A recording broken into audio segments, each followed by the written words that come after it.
Hello friends, welcome to Jos Tamil health and beauty. சளி, இருமல், நுரையீரலில் நாள்பட்ட சளி தங்கியிருக்கு, காய்ச்சல் அதிகமாக இருக்குது அப்படின்னா இந்த அருமையான மருத்துவ குணம் நிறைந்த டீயை ஒரு முறை குடிச்சு பாருங்க. பட்டுன்னு எல்லாமே சரியாகிடும்.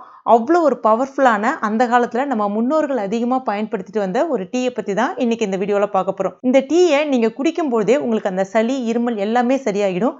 அதனால் ஏற்படக்கூடிய அந்த காய்ச்சலும் சரியாகிடும். அவ்வளோ ஒரு சூப்பரான டீ. இதை இப்போ நம்ம எப்படி செய்கிறதுன்னு பார்க்கலாம். அதற்கு நான் இன்னைக்கு கொய்யா இலைகள் எடுத்திருக்கேன். கொய்யா இலைக்கு எங்கே போகிறது அப்படின்னு சொல்லிட்டு கவலையே பட வேணாம். இப்போ மேக்சிமம் எல்லார் வீடுகள்லையுமே கொய்யா மரம் வளர்க்க ஆரம்பிச்சிட்டோம். அப்படி சப்போஸ் உங்களுக்கு கிடைக்கல அப்படின்னா கொய்யா பழம்லாம் விற்பாங்க இல்லையா, அந்த இடத்துல அந்த கொய்யா பழம் அந்த கொய்யா இலைகள் மேலே தான் போட்டு விற்பாங்க. நீங்கள் கவனித்து பார்த்தீங்கன்னா தெரியும். அந்த கொய்யா இலைகளை கூட நீங்கள் வாங்கிட்டு பயன்படுத்தலாம். நான் ஏன் மெயினாக கொய்யா இலைகள் பயன்படுத்தணும் அப்படின்னு சொல்கிறேன்னா, கொய்யா இலைகளில் நோய் எதிர்ப்பு பண்புகள் அதிகமாக இருக்குது. அது மட்டும் இல்லாமல் அதில் விட்டமின் சி சத்துக்கள், பாஸ்பரஸ், இரும்பு சத்து, மக்னீசியம் சத்து அப்படின்னு சொல்லிட்டு நிறைய சத்துக்கள் இருக்குது.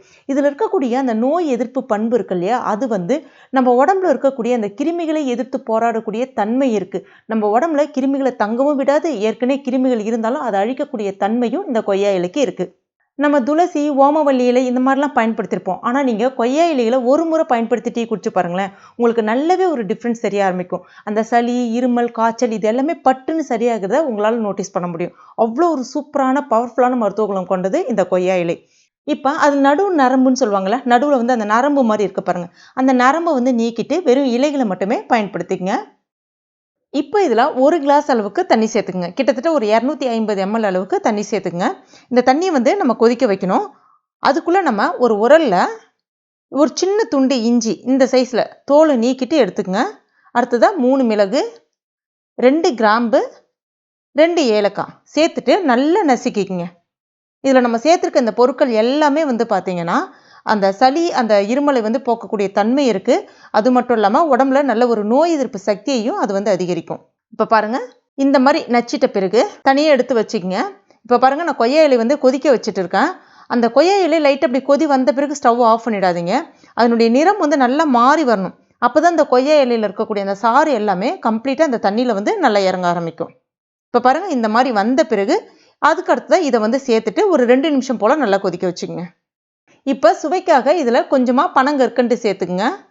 இதில் நம்ம ஏன் பனங்கற்கண்டு சேர்க்குறோம் அப்படின்னா, இது சுவைக்காக மட்டும் இல்லை, பனங்கற்கண்டு சேர்த்து சாப்பிடும்போது அந்த தொண்டையில் ஒரு மாதிரி கரகரப்பு, இருமல்லாம் ஜாஸ்தியாக இருக்கும்ல, அது எல்லாமே சரியாகும். இப்போ ஸ்டவ்வை ஆஃப் பண்ணிவிட்டு ஒரு 5 நிமிஷம் அப்படியே இருக்கட்டும், மிதமான சூட்டுக்கு வரட்டும்.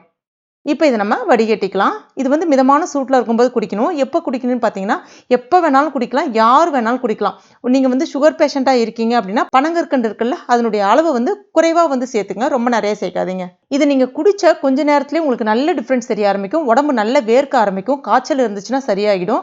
அதே மாதிரி அந்த சளி, இருமல் எல்லாமே குறைய ஆரம்பிக்கும். ஒரு நாளைக்கு 2 வேளை தாராளமாக குடிக்கலாம். 3 நாள் கண்டினியூவாக தாராளமாக குடிக்கலாம். அந்த மாதிரி குடிச்சிட்டு வரும்போது உங்களுக்கு அந்த நுரையீரலில் தங்கியிருக்கக்கூடிய அந்த நாள்பட்ட சளி எல்லாமே கரைஞ்சி வெளியில் வந்துடும். ஃபர்ஸ்ட் நாள் குடிக்கும் போது அந்த சளி, இருமல் எல்லாமே சரியாகிடும். ஒரு சூப்பரான டிப்ஸ், கண்டிப்பாக ட்ரை பண்ணி பாருங்கள். ட்ரை பண்ணி பார்த்துட்டு மறக்காமல் எனக்கு கமெண்ட் பண்ணுங்கள். இந்த வீடியோ உங்களுக்கு பிடிச்சிருந்ததுன்னா லைக் பண்ணுங்கள். உங்கள் நண்பர்கள் மற்றும் ஃபேமிலி மெம்பர்ஸ் கூட மறக்காமல் ஷேர் பண்ணுங்க. மேலும் இது போன்ற பயனுள்ள குறிப்புகளுக்கு நம்ம சேனலை இது வரைக்கும் நீங்கள் சப்ஸ்கிரைப் பண்ணலைன்னா உடனே சப்ஸ்கிரைப் பண்ணிங்க. கூடவே மறக்காமல் அந்த பெல் நோட்டிஃபிகேஷன் சிம்லையும் ப்ரெஸ் பண்ணுங்க. தேங்க்யூ.